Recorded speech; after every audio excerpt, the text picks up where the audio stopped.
예, 하나님 말씀 마가복음 10장 46절에서 52절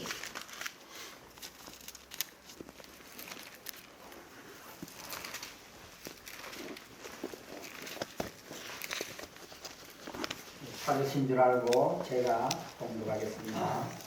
그들이 여리고에 이르렀더니 예수께서 제자들과 허다한 무리와 함께 여리고에서 나가실 때에 디메오의 아들인 맹인 거지 바디메오가 길가에 앉았다가 나사렛 예수시란 말을 듣고 소리질러 이르되 다윗의 자손 예수여 나를 불쌍히 여기소서 하거늘 많은 사람이 꾸짖어 잠잠하라 하되 그가 더욱 크게 소리질러 이르되 다윗의 자손이여 나를 불쌍히 여기소서 하는지라. 예수께서 머물러 서서 그를 부르라 하시니 그들이 그 맹인을 부르며 이르되 안심하고 일어나라 그가 너를 부르신다 하며 맹인이 겉옷을 내버리고 뛰어 일어나서 예수께 나아오거늘 예수께서 말씀하여 이르시되 내게 무엇을 하여 주기를 원하느냐. 맹인이 이르되 선생님이여 보기를 원하나이다. 예수께서 이르시되 가라 내 믿음이 너를 구원하였느니라 하시니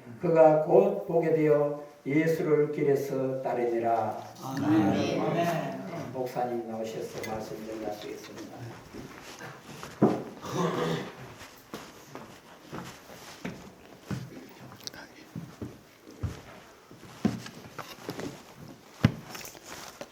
할렐루야. 아멘.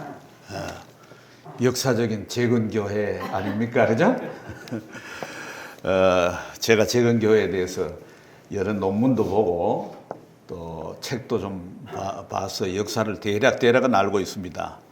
그런데 이런 생각이 좀 들어요. 재건교회 말고 고신 있잖아요. 고신도 보수적인데 고신교회가 제일 또 뭐 있냐면 자기들이 꼴통 보수다고 생각하니까 우리가 좀 더 개방하고 열자 이래가지고 사실은 목회자 세미나 같은 데 보면은 그 고신척 그 교단에서 하는 목회자 세미나는 심지어 감리교까지 와서 강사를 해요. 저는 합신에 속하고 있는데 박윤선 목사님 우리는 통합척도 가려서 하는데 그 고신은 감리교까지도 모시고 하더라고 강사로. 재건교회도 좀 그런 탈피가 좀 내적으로 욕구가 있을 거예요. 그러나 저는 개인적으로 생각하기에 오히려 재건교회 같은 그 보수적이면서도 또 신사참배도 하지 않고 교회를 바로 세워보려고 하는 이런 교회가 이 시대는 더 희귀하기 때문에 또 종교다원주의가 있어가지고 예수만 믿는 것이 아니고 무엇을 믿어도 천국 가는 것처럼 얘기하는 이것이 신학계에 만연해 있어요. 그런 때에 이 재건교회는 너무나 그 좋은 그 전통을 가지고 있기 때문에 그거를 그대로 잘 유지해 나가는 것이 오히려 보석처럼 빛나고 좋을 줄로 생각됩니다. 그리고 또 하나는 이제 성교교회 오면은 정 목사님 참 부러워요. 또 여러분도 부러워요. 왜냐하면은 여러분도 매주 정 목사님 설교를 들으시지만은 저도 종종 들어요. 유튜브로 이렇게 올렸거든요. 이제 지금 레위기 강의도 하고 있고 잠은 또 일장 들어갔더라고요. 왜냐하면 이렇게 설교를 잘하는 목사님이 좀 드물어요. 홍수에는 물이 많지만은 동시에 마실 물이 적어요. 유튜브에 혹은 인터넷에 보면 뭐 얼마든지 우리 스마트폰으로 설교 많이 듣잖아요. 그런데 사실은 좀 이상하게 들릴지 모르지만은 설교 같은 설교가 그리 많지 않아요. 그런 거에 비해서 우리 정 목사님은 아주 탁월한 제가 아는 범위 내에서는 그 손꼽는 그런 설교자이시기도 하고 또 그것도 치유사역도 하시는 능력도 있으시고 또 그리고 하나 제 개인적으로 부러운 게 있어요. 뭐냐면 교인들은 그런 목사님 모시고 설교 들으니까 좋고 그 다음에 개인적으로 부러운 거는 아들을 목사로 만들었다는 거예요. 물론 하나님이 택해서 그래 됐지만은 우리 아들은요, 그 집회 참석하자 그러면은 어릴 때는 그냥 할 수 없이 참석하는데 커서는 근처도 잘 안 가려고 그래요. 이상한 믿음이 있어요. 혹시 은혜 받으면 저 아프리카 보내지 않을까 이런 생각하는 모여라. 야, 그것도 마음에 하나님이 감동을 줘서 보내는 거지. 아무나 뭐 그렇게 뭐 생단지 생목그가 데려가는 분이 하나님이 아니다. 그러니까 너무 걱정하지 말고 은혜 받으라 이래도 잘 안 하더라고요. 오늘 이 본문은 여러분 너무 잘 하시는 말씀 아닙니까? 그죠? 소경 바디메오의 그 눈을 뜨게 하셔가지고 그 소경이 정말 참 개인적으로 생각할 때는 엄청난 요즘 젊은이들 표현으로는 인생 대박 아니겠습니까? 그죠? 소경이 뭐 눈 뜨는 거 이상 더 뭐 기대할 게 뭐 있겠습니까? 눈만 뜨면 뭐 밥 벌어 먹고 살 수 있고 길가에서 이렇게 빌어먹고 사는 거지인데 거지 팔전 면하고 자기 손으로 가가지고 일하면 얼마든지 먹고 살 수 있을 거 아닙니까? 그리고 세상이 아무리 밝아도 태양빛이 쨍쨍 내리쳐도 소경은 그저 캄캄한 거예요. 그것처럼 자기 인생도 캄캄한 인생을 살 수밖에 없는 그런 사람이에요. 그죠? 그런데 이 사람이 예수님을 만나가지고 예수님 만나는 게 오늘날처럼 말이죠. 예수님이 십자가에 죽으시고 부활해가지고 하늘 성천하시고 보혜사 성령으로 그의 영으로 우리와 함께 하기 때문에 우리가 어디서든지 간에 주님을 말씀을 통해서도 만나고 성령을 통해서 만나지만은 그 시대는 그렇지 않단 말이에요. 성전에 가야 만나는 거고, 그죠? 그리고 성전에 가야 제사를 드릴 수 있는 거니까. 예. 또 그리고 육신을 입고 오신 예수님을 만난다는 게 오늘날처럼 뭐 내가 만나고 싶다 그 서울에 뭐 공연 오면 찾아가서 만나듯이 그렇게 만날 수 있는 게 잘 없단 말이죠. 그런데 이 예수님이 이제 마지막 예루살렘으로 올라가시는 길이란 말이죠. 예루살렘에 왜 올라갑니까? 이제 십자가에 죽으시기 위해서 올라가는 것 아니에요. 그 마지막 관문이 바로 여리고라는 도시인데 그 여리고라는 도시에 나갈 때 오늘 본문은 벗어날 때 여리고 들어오는 데가 있고 나가는 길목이 있단 말이죠. 그래가지고 쭉 올라간단 말이죠. 여리고라는 지대가 낮은 데고 예루살렘은 지대가 한 750m 이래 되고 여기는 바닥 마이너스 250이니까 그건 그 오르막길이란 말이에요. 1km나 되는 해발, 산 올라가는 되게, 물론 거리가 있기 때문에 산처럼 이렇게 가파르게 올라가지는 않지만 올라가는 그런 길이란 말이에요. 그 마지막 그게 자기가 예수님 만나다가 그 쉬운 일이 아니에요. 지내가도요, 수많은 사람들이 지내가잖아요. 제자들도 있죠. 또 아마 생각할 때는 이건 6월절에 예수님이 십자가에 달리셨다고 요한복음 보면 되게 그렇게 돼 있는데 6월절 어린 양으로 오셨기 때문에 그러니까 순례객들이 성전에 오는 순례객들이 얼마나 많습니까? 북적북적하단 말이에요. 그래서 이 소경이 길가에 앉았다가 나사렛 예수시라는 소리를 듣고는 불쌍히 여겨달라고 소리치잖아요. 그 소리가 들리기도 잘 안 될 거예요. 사람들이 너무 많아서. 거기다가 또 소리를 지르는데 도와줍니까? 너 정말 소경이니까 네가 그렇게 예수님 간절히 만나고 싶다고 하니까 제자들이 나서서나 다른 사람들이 나서가지고 예수님께로 안내해가지고 만나게 해줍니까? 오히려 입 닥치라는 거예요. 잠잠하라는 거예요. 시끄럽게 하지 말라는 거예요. 이런 처지에서 이 소경이 예수님의 발걸음을 멈추고, 그죠? 예수님이 데리고 오라고 하는 거예요. 그래가지고 그 소경의 눈을 떼준 거란 말이에요. 요 사건 있기 전에 뭐가 있었느냐면은 그 앞에 보면 이런 게 있어요. 예수님께서 복음서가 다 그런데 예수님께서 이제 누구냐 하는 거, 우리 마태복음을 봐도 그렇잖아요. 16장에 보면 너희는 나를 누구라고 그러냐? 주는 그리스도시여 살아계신 하나님의 아들이라 이러잖아요. 예수가 누구냐 하는 거. 그거 가르쳐주려고 복음서 써놨단 말이죠. 그러고 난 다음에 제자들에게 비로소 하신 말씀이 뭐냐면 인자가 이제 예루살렘에 올라가는데 올라가서 고난받고 십자가에 죽으시고 3일 만에 부활한다고 하는 걸 비로소 가르쳤다고 그랬어요. 예수님이 그리스도로서요, 메시아로서 이 땅에 오셔가지고 하시는 일이 뭐냐 그럴 때 우리 죄를 대신에 십자가 죽으시고 3일 만에 부활하시고 승천하셔서 거기서 성경을 우리에게 보내주는 거 아니에요. 그런데 그때까지도 베드로도 그렇고 나중에 사실은 예수님이 부활하고 난 다음에도 제자들은 여전히 이스라엘 나라를 회복할 때가 이때니까 이러고 있단 말이야. 그 뭡니까? 고전에 한 얘기들이 요 사건 이전에 나온 거 뭐냐면 제자들끼리 말이야. 주님이 왕으로 등극하시면은 이스라엘 나라를 회복한다. 이스라엘 나라는 그 당시에 로마의 지배를 받고 있으니까 우리가 일제 지배를 받고 있는 것처럼 잡고 있으니까 독립을 해가지고 대통령이 돼가지고 정말 대단한 나라를 이렇게 세우게 되면은 그때 제자로 우리가 제자가 뭐 수도 없이 많은 제자가 아니고 12제자 그 소수니까 그 중에 뭐 베드로는 뭐 업으로서 그거 버려놓고 따라고 하니까 그죠?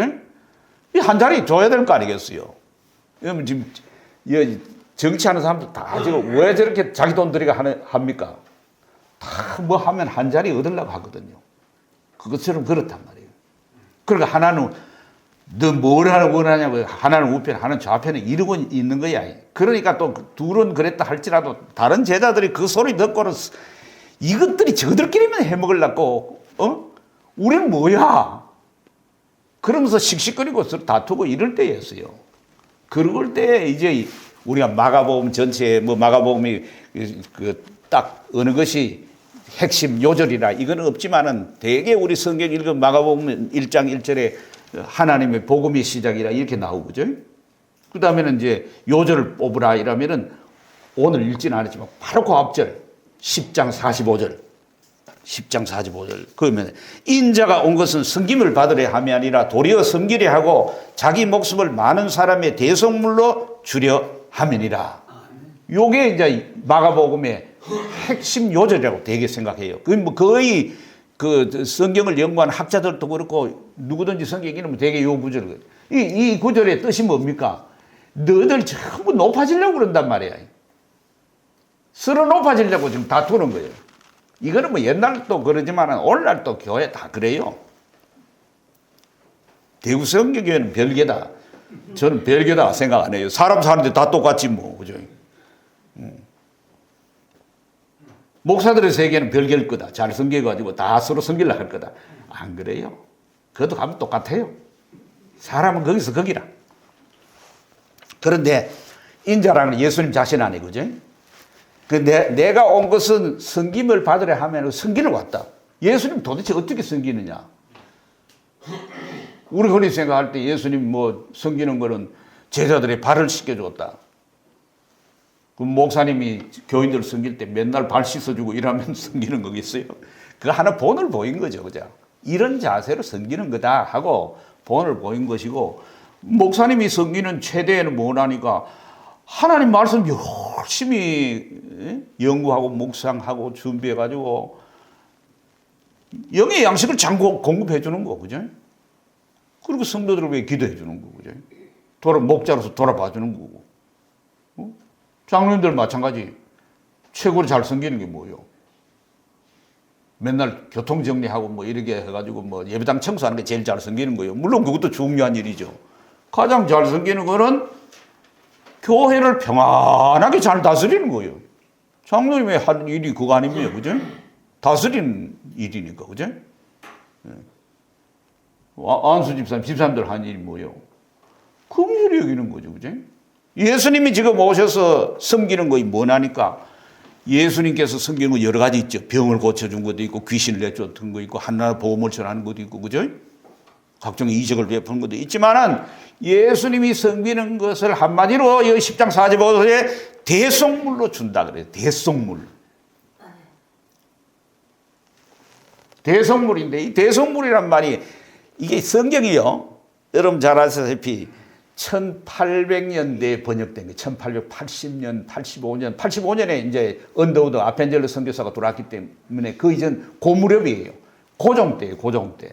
조선시대예요. 조선시대.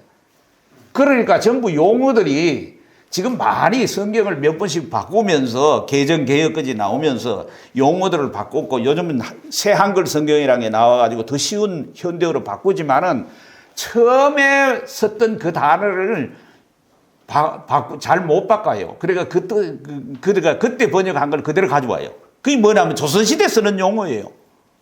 우리는 대속물, 뭐 속 이러면 금방 와닿지 않아요. 특별히 젊은 사람 잘 와닿지 않아요. 그러나 그 당시에는 그것이 보편적으로 쓰던 말이기 때문에 금방 와닿아요. 이게 조선시대의 법률 용어입니다. 법률 용어.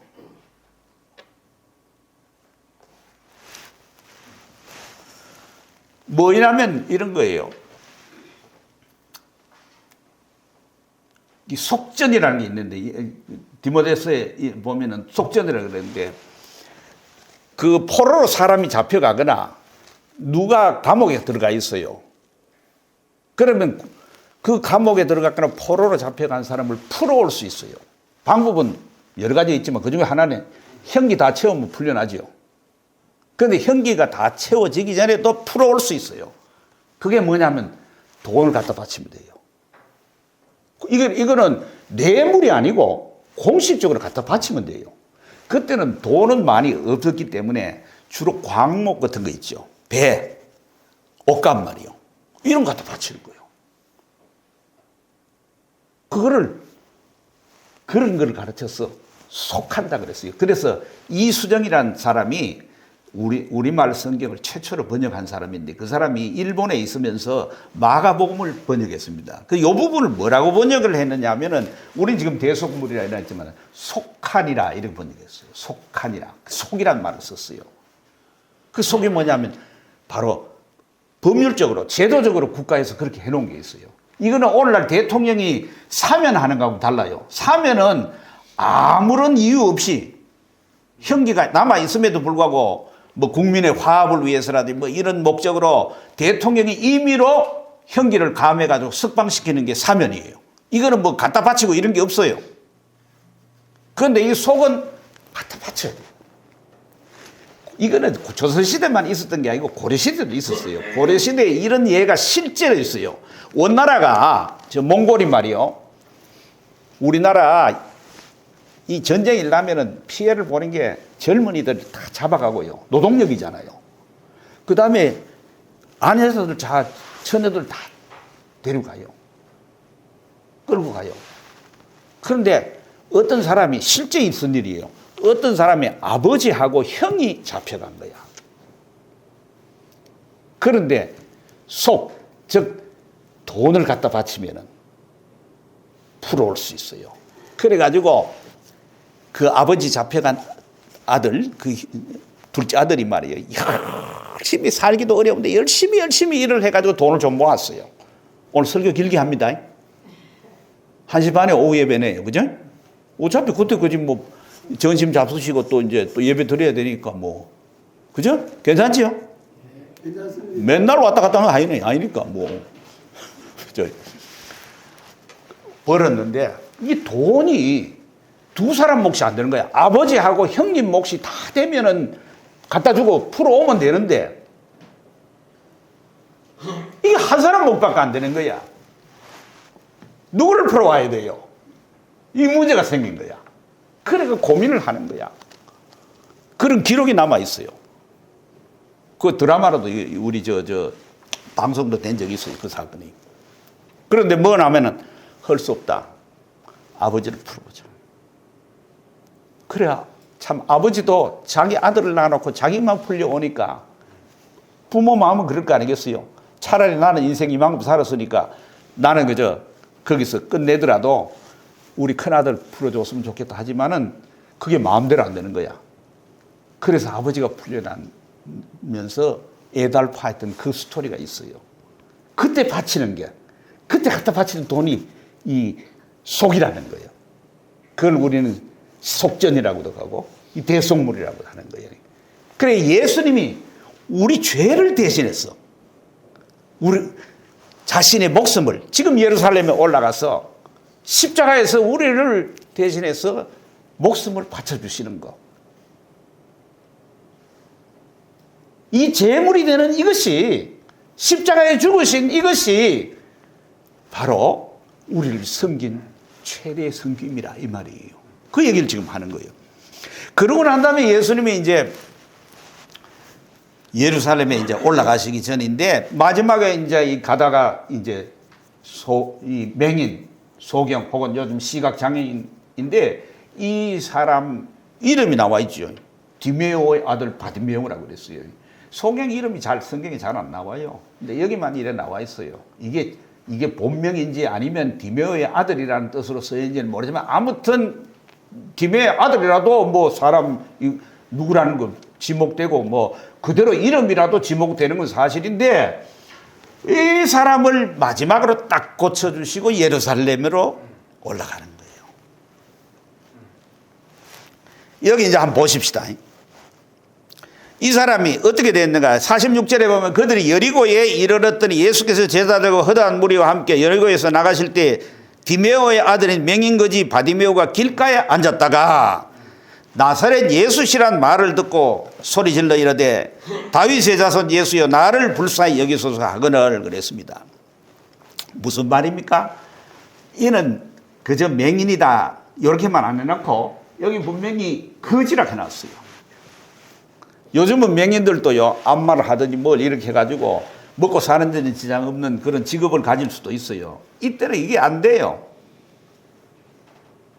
그런데 지금 길가에 앉아가지고 구걸을 하는 거예요. 그런데 이 거지로 볼 때는 이 사람 맹인으로 볼 때는 대목이에요. 왜 대목입니까? 수많은 순례객들이 지금 지내가고 있으니까 그 사람들은 지금 어디로 갑니까? 예루살렘 성전에 제사 드리러 가는 거 아니요. 요즘 지금 예배당에 오는 사람이라 그래가지고 거짓 노릇해도 예배당 앞에 가 있으면 말이에요. 장로님도 그날은 돈 좀 줘요. 예배당 올라가는 사람이 그래 좀 그런 거라도 좀 마음이 움직일 거 아니겠어요, 그죠? 그건 좋은 자리인데 웅성웅성한 소리가 들리는데 들리는 얘기가 뭐냐면 나사렛 예수시라. 예수라는 거예요. 그러니까 이 사람이 길가에 앉아 있다가 그 소리를 듣고는 고래고래 소리를 질러요. 뭐라고 지릅니까? 47절에 보니까 다윗의 자손 예수여 나를 불쌍히 어떻게 질렀을 것 같아요? 여러분 이 사람이 낼 수 있는 최대의 목소리 다윗의 자손 예수여 이렇게 했어요. 그거 아니겠죠? 부를 수 있는 최대 왜 나니까 사람들이 지르고 자기 같은 누가 거지 맹인을 돌아보겠습니까? 거기다가 웅성웅성 시끄럽고 그런데 그게 뭐 그냥 해가지고 예수님이 자기 듣기기는 하겠습니까? 그러니까 소리를 지르는 거예요. 소리를 지르는데 막 그 48절 보세요. 꾸짖어 잠잠하라. 꾸짖어 잠잠 누가 그랬어요? 많은 사람들이 그랬어요. 전부 다 사람들이 그걸 보고 말이에요. 시끄럽다 이놈아. 입 좀 닥치라. 꾸짖어 잠잠하라 그러니까 우리말 이래 번역해 놓으니까 어감이 다 살려는데 이게 요만해. 아가리 닥치라 이 말이에요. 입 닥치란 말이에요. 응? 조용히 해란 말이에요. 그러니까 이 사람이 그러면 조용히 해야 기가 죽어가 조용하냐고 아니라 왜냐면 이 사람이 볼 때는 일생일대 이런 기회가 없는 거야. 왜 그러냐면 자기 들은 바가 있어. 왜? 예수님은 말이에요. 소경의 눈을 뜨게 하고 말이에요. 귀머거리 귀를 열게 해주시고 안전병을 일으키고 죽은 자를 살리고 말이죠. 응? 풍랑을 잠잠케 하시고 말이에요. 뭐 이런 걸 다 들었단 말이에요. 여러분 듣는 게 중요한 게예요. 복음을 우리가 전하라고 할 때 뭡니까? 삶으로도 전해야 되지만 1차적으로 너희는 가서 복음을 전하라는 거예요. 복음은 뭘로 전합니까? 일단은 말로 전하는 겁니다. 그죠? 들려주는 겁니다. 이 소경도 들었었던 거예요. 안 들었으면 뭐 나사렛 예수시라고 그래도 뭐 그런 것보다 뭐 유명한 사람이 지나가는 거, 랍비가 지나가는 것보다라든지 뭐 지나쳤을 거예요. 그러나 들은 바가 있더란 말이에요. 그래서 이 사람이 나사렛 예수라고? 야, 어떻게 그 예수가 여기 내 앞을 지나간단 말이야. 내가 이 기회를 놓쳐서는 안 되겠다. 그분 앞에 가면 나의 눈도 떠줄 수 있지 않겠는가? 그러면 내 인생이 바뀌는 건 아닌가? 그래가지고 더욱 크게 소리 질르네. 더욱 크게는 뭐예요? 우리 음악 하시는 분들이 이제 한 단 올라가잖아, 그죠? 예?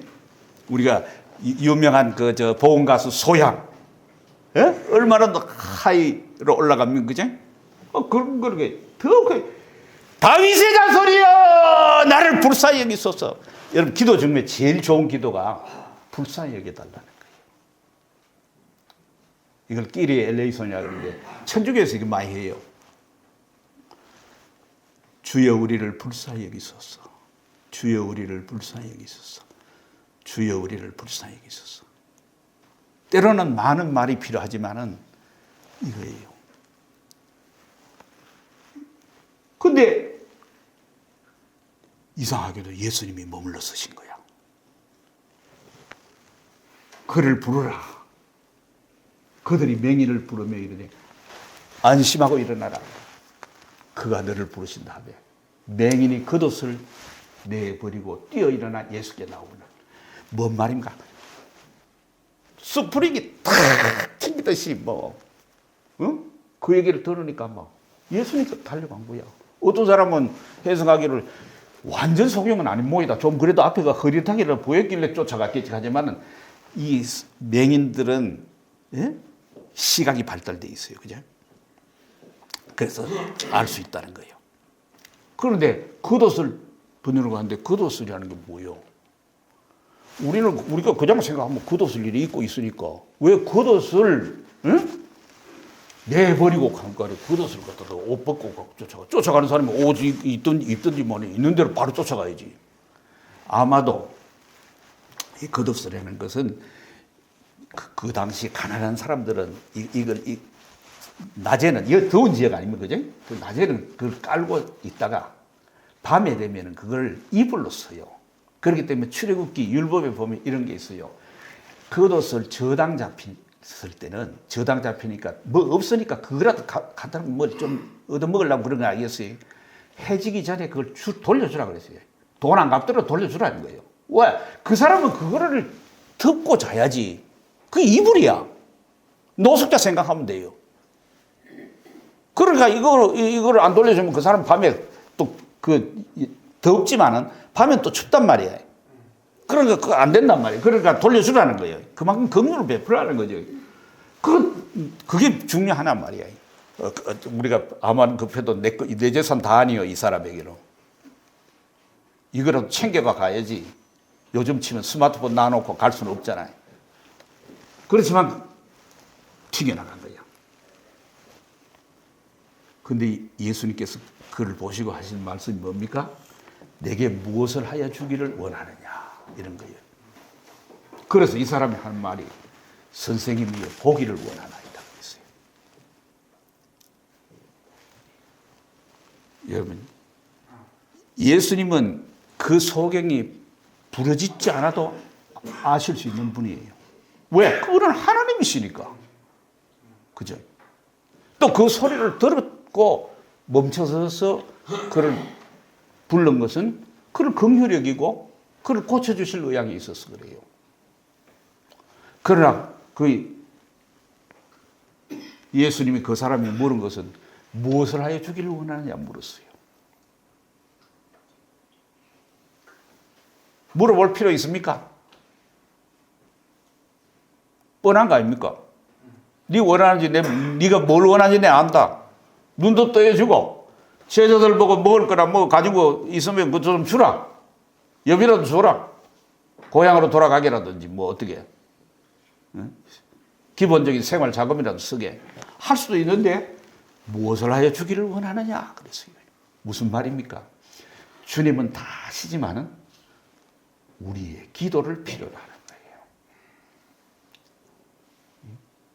예수께서 보면 이런 말씀, 내가 이렇게 할 거다. 그래도 너희는 구해야 한다.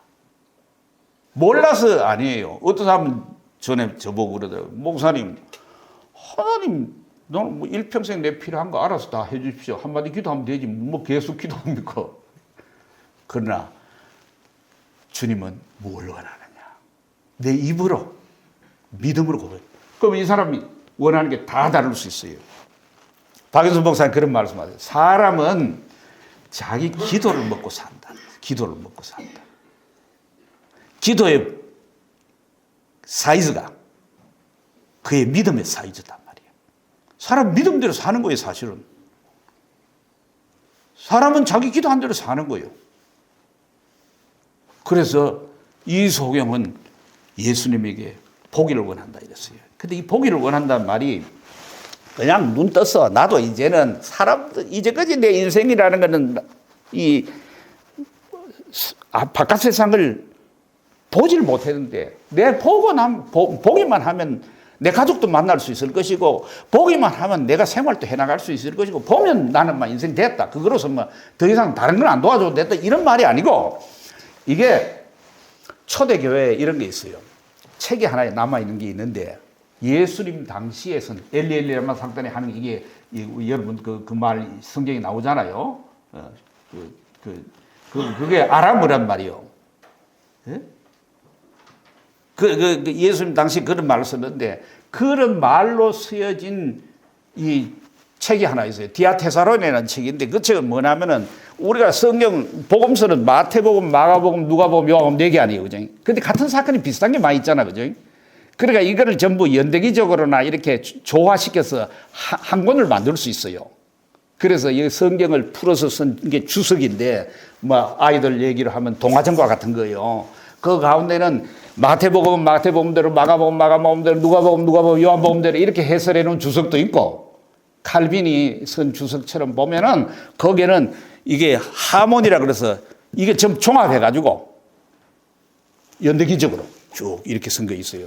그게 이제 디아테사론이라는 그 책인데 그 책에는 이걸 뭐라고 번역을 해놨냐면은 주여 제 눈을 떠여 주시옵소서. 떠여 주시면 당신을 보기를 원합니다. 당신을 보기를 원합니다. 여기에 무엇을 하여 주기를 원하냐는 고합서 제자들에게 10장 35절에 보면은 똑같은 질문을 했어요. 거의 3년 동안 따라다닌 제자들 아니에요. 네 뭘 해주기를 원하느냐? 그때 제자들의 요구 조건은 하나는 우편에, 하나는 좌편이에요. 근데 이 맹인은 주여 보기를 원하는데 내가 눈을 떠서 당신을 보기를 원합니다. 당신을 보기를 원합니다. 그 얘기예요. 여러분, 기도도 간단한 거잖아요. 하나님 나라와 그 의를 구하라. 그러면 이 모든 것 속에는 우리가 원하는 거 다 들어있는 거야. 주신다는 거예요. 그죠? 자, 그럴 때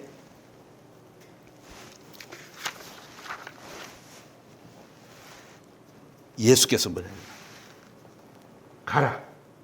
내 믿음이 너를 구원하였느니라. 그랬어요. 믿음이 너를 구원하였느니라.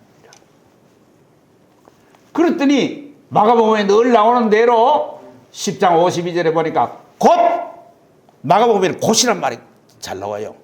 곧 금방금방 그대로 일이 이루어졌다는 거예요. 곧 보게 돼요. 예수를 길에서 따르느라 그랬어요. 길가에 있던 소경이 이제는 예수님의 3년 동안 쫓아다녔던 이 제자들은 3년 동안 예수님의 말씀을 듣고 예수님의 기적을 체험하고 예수님과 동고동락했음에도 불구하고 그들이 아직도 제자의 삶을 산다 하지만 제자가 뭔지 몰라가지고 하나는 우편에 하나는 좌편에 다투고 앉아있는 거야. 서로 더 높아지려고 하는 거야. 서로 다 섬김을 받으려고 하는 거예요. 예수님이 예루살렘 가는데 제자들이 따라갑니다. 따라가는데 예수님에게 의해서 제자들이 그 십자가에 못 박힐 걸 몰랐던 건 아니에요. 왜 그러냐니까 그 전에 3번씩이나 우리 마가복음에 나온 대로도 3번씩이나 나는 예루살렘에 올라가면 십자가에 죽었다가 3일 만에 살아난다는 걸 얘기해도 그거는 귀에 안 들어와. 그래요. 예배당 다니는 사람도 그렇고 우리가 일반적으로도 그래요. 자기 듣고 싶은 것만 들어요. 그건 잘 들려요. 자기 보고 싶은 건 잘 보여요. 그런데 제자들은 제자의 삶을 산다고 그러면서도 여전히 하나님 우편 하늘 앞에 더 높아지고 교회에서 더 올라가고 이런 생각만 하고 있는데 이 사람은 길에서 예수를 따랐다는 거예요. 진짜 제자는 이런 제자들 하는 것을 예수님께서 진짜 섬기는 길이라는 건 이런 길이라는 것을 여기 보여주는 사건이에요. 그러면서 내 믿음이 너를 구원했다는 것은 예수님은 소경의 눈을 뜨고 귀머거리 귀를 밝혀주는 능력이 있는 분이라는 그런 얘기가 아니고 우리의 믿음의 내용은 그분이 누구신가 하는 데 있어요. 그렇습니다. 우리가 예배당 다니면 우리가 예수를 믿는다 하잖아요. 그지? 예수를 믿는다 할 때는 믿음의 내용이 분명히 있어요. 믿음의 대상이 있어요. 대상은 삼일체 하나님이에요. 그지? 삼일체 하나님인데 그 중에서 우리는 하나님이 우리에게 뭐라 합니까? 나를 믿으니 예수를 믿으라는 거예요. 예수를 믿어. 그러니까 우리가 예수를 믿는데 예수를 뭘로 믿습니까? 예수를 누구로 믿느냐 이거예요. 다른 종교는 이런 게 없습니다. 불교는 가서 서가모니 믿으라 할 필요 없습니다. 내가 부처야. 내가 부처. 내 속에 있는 불성을 깨우면 되는 거야. 유교는 공자를 믿을 필요 없어요. 제사는 드려요. 하지만은 그게 그렇게 중요한 게 아니고 공자의 가르침대로 노노의 가르침대로 사는 거예요. 그러니까 정말 사람이 되는 제대로 된 사람이 되는 것이 그 도리. 그래서 유교를 종교라고 안 하고 철학이라고 하는 사람들도 있습니다. 다른 데도 되게 그래요. 그런데 기독교는 뭡니까? 예수가 누구냐는 걸 믿는 거예요. 그걸 간단히 줄여서 우리는 예수 그리스도라고 하는 거예요. 누구 말 맞다라 예수는 예시고 그리스도는 이름인 줄 아는데 그렇게 아니고 예수는 이름이고 그리스도는 그분의 직함이에요. 그리고 말하자면 무슨 아무개 가는 게 예수고 그리스도라는 거는 대통령이면 대통령, 국무총리면 국무총리, 사장이면 사장 가는 직함이란 말이에요. 그죠? 다시 말해서 예수가 그리스도라고 믿는 거예요. 여러분 예수가 그리스도라고 믿으시죠? 그 말이 뭡니까? 그리스도란 말은 헬라 말로 신약에 쓰인 헬라 말로 그 말이 기름 부음 받은 자라는 거죠. 그러면 히브리 말로는 뭐예요? 메시아죠. 메시아. 하나님이 여자의 후손으로 창세기 3장 15절 여자의 후손으로 아브라함에게 약속하시고 다윗에게 약속하셔가지고 메시아를 보내준다 했단 말이야.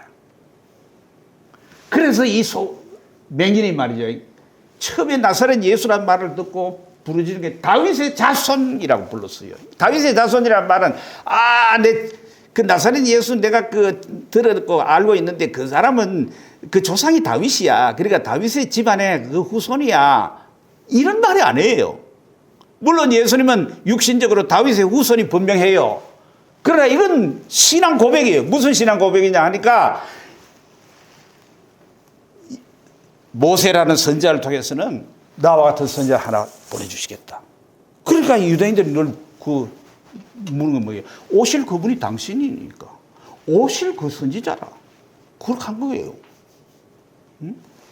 그런데 그 예수가 바로 다윗의 자손이라는 말은 하나님이 아브라함에게 약속하셨고 다윗에게 약속하셨던 그 후손으로 오신 분이 메시아라고 했는데 바로 이분이 그분이라는 거예요. 하나님이 보내주신 우리를 구원하려고 보내주신 그분이 메시아가 바로 예수가 바로 메시아라는 걸 고백한 거예요. 이런 고백이 어디서 생깁니까? 참 신비하죠. 신앙은 그래서 참 신비한 거예요. 어떤 사람은 성경을 수도 없이 읽어도 예수를 안 믿는 사람이 있어요. 여러분 도올 김용호가 아시죠? 신학교 나왔습니다. 그 집안이 기도원하고 유명한 그 기독교 집안입니다. 누나도 장관 지냈고 형은 유명한 고대 화학 교수였고 그런 집안이에요. 그런데도 그리고 그런 마가복음, 요한복음도 책도 냈어요. 강의도 해요. 그러나 그는 예수를 주로 안 믿어요.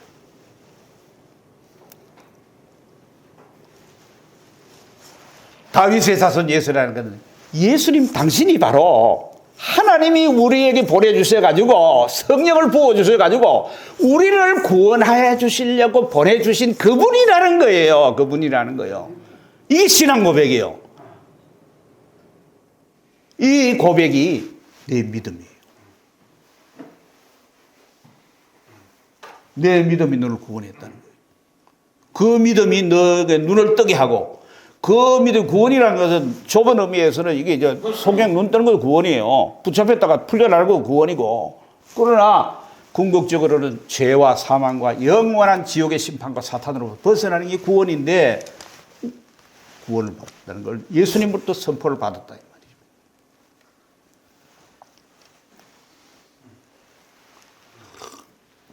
말이죠. 여러분 예수님은 이 세상에 와서 다른 병도 많이 고쳤는데 맹인의 눈 뜬 사건을 여러 번 우리 복음서에 나와 있잖아요. 이것도 예수님이 바로 메시아 곧 그리스도라는 증거예요. 왜냐하면 구약 성경 이사야서 29장 18절 그날에 맹인이 볼 것이며 맹인의 눈이 볼 것이며 이사야 35장 5절도 그때 맹인의 눈이 밝을 것이며 이사야 42장 7절에 네가 눈먼 자들의 눈을 밝히며 메시아가 오시면 그 표정이 있는데 뭘 통해서 메시아인 줄 아느냐 하니까 그 메시아가 오면 맹인들의 눈을 떠주면 그 사람이 메시아. 여러분 예수님을 가장 가까이서 소개한 선지자가 있어요. 누굽니까? 세례자 요한입니다. 그죠? 그래서 예수님께서 세례자 요한을 누구는 여자가 낳은 자의 최고 그렇죠? 그 감옥에 갇혔어요. 내 뒤에 오시는 분은 내보다 위대하시다 그러면서 나는 신발끈 맬 수 없지만 그분은 성령으로 세례를 베푸시는 그런 분이라고 하면서 예수님을 직접적으로 소개 보라 세상 죄를 지고 간 하나님의 아들이라고 면전에서 구약의 다른 선지자는 다 예수님을 만나질 못하고 그전 시대 선지자니까 그렇게 오실 메시아를 전개했지만은 세례자 요한은 바로 사람들 앞에서 이분이다 하고 요단강가에서 증거를 했기 때문에 가장 위대한 선지자를 한단 말이에요. 그런데 그가 감옥에 갇혔을 때 제자들을 보내고 물었습니다. 오실 그분이 당신 맞는가? 물어보라는 거야. 그럴 때 그 제자들이 예수님께 가니까 예수님께서 뭐라고 맞다 아니다 소리를 안 해요. 안 하고 뭐 하면 내 소경이 눈 뜨고 귀머거리 귀가 열리고 안전벨 일나고 그거 보면 그대로 가 얘기해 주라고 했어요. 뭡니까? 구약의 선지자들이 예언한 메시아는 그런 인물인데 맹인의 눈을 떠주게 하는 분인데 내가 맹인의 눈 떠주는 거 아니냐? 보면 모르겠나 이 말이지. 그 얘기죠. 그래서 소경 눈 뜬 사건은 예수가 메시아라는 것을 우리에게 보여주는 거예요. 그리고 또 하나는 뭐냐면 이건 이제 정말 제자라고 하면서 예수님을 따르는 자들의 영적인 상태 그걸 또 보여줘요. 요한복음 9장에 보면 신라 못에 가서 진흙을 이겨가지고 예수님이 그 씻어준 사건 있죠. 누가 그렇게 했나 하니까 그 사람 누구라고 그러냐 그러니까 그 선지자 아니냐 말이야. 그런단 말이에요. 우린 그 사람 죄인인 줄 아는데 이 사람들은 너 제자 되려고 그러냐. 이거 무슨 소리 하는 거야. 이런단 말이에요. 그럴 때 뭐냐면은 맹인들을 예수께서 심판하러 이 세상에 왔다. 요한복음 9장 39절에 보지 못한 자는 보게 하고 보는 사람들은 맹인되게 예수님의 심판이 이거예요. 보지 못하는 자들은 보게 하고 그러니까 맹인의 눈을 떠주게 하고 그 다음에 본다고 하는 사람들은 눈이 멀쩡하다고 하는 사람은 눈이 먼 맹인을 만들어버리겠다는 게 이게 예수님의 심판이란 말이에요. 그거 누가 해요? 하나님이 하시는 일이거든. 예수님이 하나님이라는 걸 증거하는 거예요. 그러니까 이 유대인들 눈 번쩍 뜨고 있는 사람들이 그런 거예요. 우리도 맹인이요? 우리가 맹인인가? 눈 번쩍 뜨고 있는데? 그러니까 예수님께서 41절에 이르시되 너희가 맹인이 되었더라면 죄가 없으리니와 본다고 하니 맹인이 아니라고 하니 말이죠. 너희 죄가 그대로 있느니라 그랬어요. 여러분 이 사람들은 분명 맹인은 아니에요. 보고 있어요. 그러나 영적으로는 맹인이란 말이야. 그 말은 뭐예요? 너 죄가 그대로 있다 이 말이에요. 죄가 그대로 있다. 그러면 맹인은 전부 죄인이고 눈 뜬 사람은 전부 의인입니까? 그건 아니죠. 영적으로 너희들이 본다고 하니까 맹인이 아니라고 하니 넌 죄가 그대로 있다. 너 죄인이야. 너 이 상태로 구원 못 받아. 그런데 이 맹인은 눈을 떴어. 이거 뭐냐면 우리의 영적인 눈을 뜨게 하시는 그 사역이 메시아가 와서 하는 일은 소경의 눈을 다 띄워주는 게 아니에요. 그렇다면 이 세상에 안과 의사 필요 없지. 예수님이 다 띄워줘 버리면. 그런데 예수님이 그거를 통해서 예수님이 궁극적으로 예루살렘 올라가서 십자가 죽으시고 부활하심으로 하실 일은 우리의 영적인 눈을 띄워주러 오셨다 이 말이에요. 그게 거듭남이에요. 그래서 그 눈이 떠여진 사람이 복을 받은 사람이에요. 너희 눈은 봄으로 너희 귀는 들음으로 복되도다 그랬어요. 여러분 눈이 떠여진 사람은 예수를 그리스도라고 고백하는 거예요. 고린도서 12장 3절에 누구든지 성령으로 아니하고는 예수를 주시라 할 수 없느니라. 이 성령이 와서 우리를 눈을 띄워주는 거예요.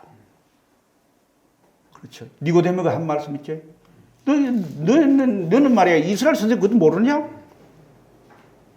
너희가 거듭나야지만이 물과 성령으로 거듭나야지만이 네가 하나님 나라를 볼 수가 있어. 네가 보여져 하나님 나라가 뭔지 믿어져 이 말이에요. 그런데 눈이 뜨이지 않으면 안 보여진다 이 말이에요. 예수님이 그 눈을 뜨기 위해서 이제 대속물로서 십자가에 죽으시고 3일 만에 부활하시고 하늘로 오르사 약속된 보혜사 성령을 우리에게 보내주셨습니다. 물로 씻듯이 우리 죄를 씻으시고 우리에게 새 영, 우리 영을 거듭나게 해서 성령이 우리와 함께 하심으로 말미암아서 우리로 하여금 예수는 주시라고 고백하게 하는 영적인 눈을 띄어서 우리를 구원하러 오시는 분이라 이 말이에요. 그 일을 하러 오셨다 이 말이에요. 사랑하는 성도 여러분, 새해를 맞아서 이 믿음을 여러분 다 가지고 있을 거예요. 혹시나 이 시간에 그 믿음을 아직도 가지고 있지 않는 분이라면은 왜 그렇게 제가 얘기를 하느냐면은 부산에 가면 제일 큰 교회가 수영로 교회입니다. 정필도 목사님 서울대학 나오시고 공군군복을 하시고 부산 복음화를 위해서 서울에서 부산을 가신 분이에요. 최고의 세계적으로 큰 교회 아닙니까? 세우신 분이에요. 자기가 직접 한 얘기예요. 정필도 목사님 얘기가. 자기 친구 목사를 찾아갔어요. 왜 찾아갔냐면 병원에 입원해 있기 때문에 찾아간 거예요. 가서 뭘 얘기했냐면 복음을 전했어요. 목사가 지금 병원에 누워있는데 복음을 전했어요. 근데 그 목사가 눈물을 흘리면서 내가 이제서 거듭나서 예수를 믿는다 했대요. 목사 장로 기도회에서 정필도 목사님이 강사로 초청을 받아서 한 말씀이에요. 유튜브에 다 있어요. 목사 장로 가운데 거듭나지 못한 사람이 수두룩하다는 표현을 썼어요. 가끔 있다 표현 안 썼어요. 그렇다면은 우리는 우리 자신을 다시 한번 점검해 봐야죠. 그래서 혹시나 또 그리고 처음 오신 분이라든지 교회는 다니지만 아직도 안 믿어지는 분은 예수를 그리스도라는 분이라는 걸 확실하게 믿었었어. 영에 눈이 뜨이는 복이 있으시길 바랍니다. 그리고 이미 보여진 분들은 제자들처럼 하나는 우편 하나는 좌편에 그만두시고 이 맹인이 눈 뜨고 걸어갔던 골고다를 향한 길, 누구든지 자기를 부인하고 자기 십자가를 지고 나를 따른 자가 내 제자라고 한 주님의 말씀을 들었고, 주의 길을 새해도 고난의 길이에요. 십자가는 고난의 길이에요. 힘든 길이에요. 남이 앉은 짐을 지고 가는 그 길이에요. 그 길을 걸으셔서 그 길을 걸으실 때에 제자가 되는 길이고, 제자의 길이고, 그 길을 걸을 때에 고난 뒤에 영광이 있는 겁니다. 하늘에 큰 상급이 기다리고 있음을 믿으시고 새해 힘차게 여러분 믿음의 전진을 하시길 주의 이름으로 축복합니다. 아멘. 기도하십시다.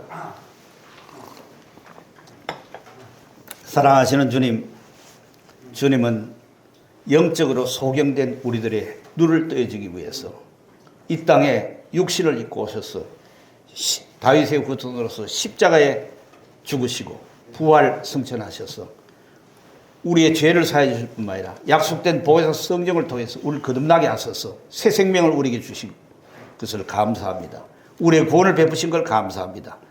구원받은 제자로서 우리가 정말 섬기는 삶을 살되 주께서 섬기신 것처럼 다른 사람을 위해서 우리 자신을 기꺼이 드리는 그런 삶을 살아갈 수 있도록 새해도 은혜 위에 은혜를 허락하여 주시옵소서. 우리 주 예수 그리스도 이름으로 기도하옵나이다. 아멘.